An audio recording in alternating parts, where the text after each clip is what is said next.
with President Zelensky's state visit to Poland, he wants to show his appreciation and, in extension, the appreciation of the Ukrainian nation for Poland's efforts to stand by Ukraine's side in this war.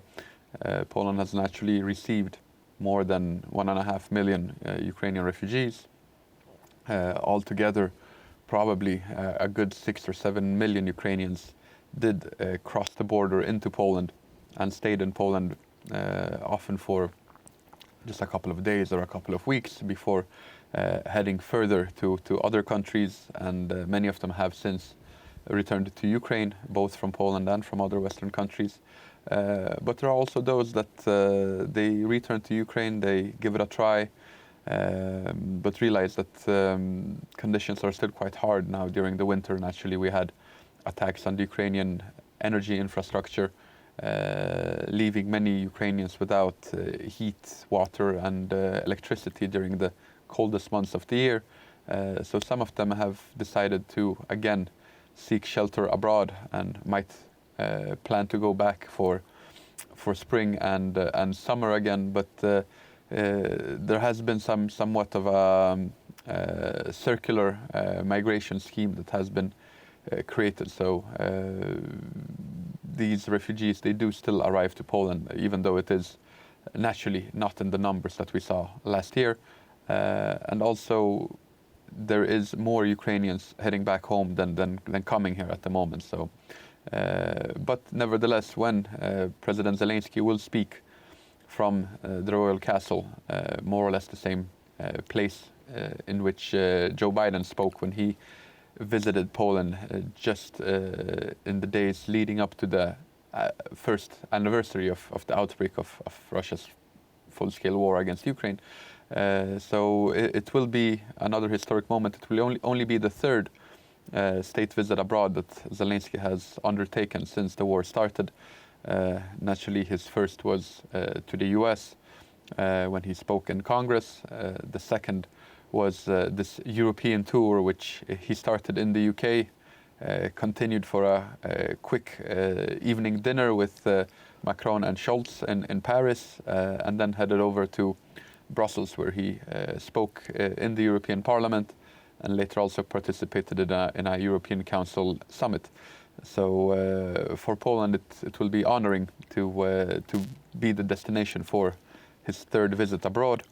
He will also have an excellent opportunity here to speak both to the 1.5 million Ukrainians or so that have made Poland their temporary home, but also to the Polish nation, which really came out in the numbers during the first day of the war, and this large effort of taking in all these Ukrainians, providing them with food, clean clothes, a roof over their head.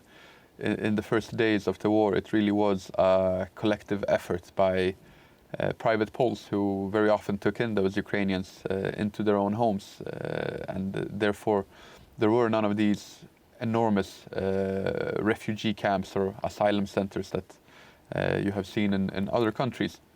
So he has an excellent opportunity to speak to both Poles and Ukrainians, and it is a chance that he will take, since there will not be any limits or any obstacles for normal people to attend Zelensky's speech. It is planned that everybody who wants to come will be able to come. Of course, he will have to go through some security first, as he is probably one of the best guarded men on the planet at the moment. But nevertheless, the speech will be open. Then we will see whether he will potentially also speak in the Polish parliament. Naturally, there will also be many hours of behind closed doors discussions with Polish President Andrzej Duda, with Prime Minister Morawiecki. There was an article yesterday in the press saying that this is Zelensky's final preparation for the coming spring offensive. In recent days, we had a lot of heavy snowfall in eastern Ukraine, probably gained a good 30 centimeters of snow or so, making offensive operations there very difficult at the moment. but also bringing a lot of water, which currently is in a frozen form, but once temperature starts rising, all that water is going to go into the soil. And with Ukraine's fertile black soil, it has a very peculiar tendency to, it's just the way that the Ukrainian soil, and in parts of southern Russia as well, it has this capacity to become more or less liquid when it's mixed with water. So we can probably be sure that throughout the month of April, there won't be any offensive operations on a large scale that will be possible. Adam, as usual, the clock has defeated us, so I'm going to have to ask you to pause there, but we will pick it up next time. There we are. I've had to interrupt Adam almost in mid-sentence, but fear not, if you join us next time on Poland Daily History, as we hope you will, we'll pick up the story. Until then, thank you for watching.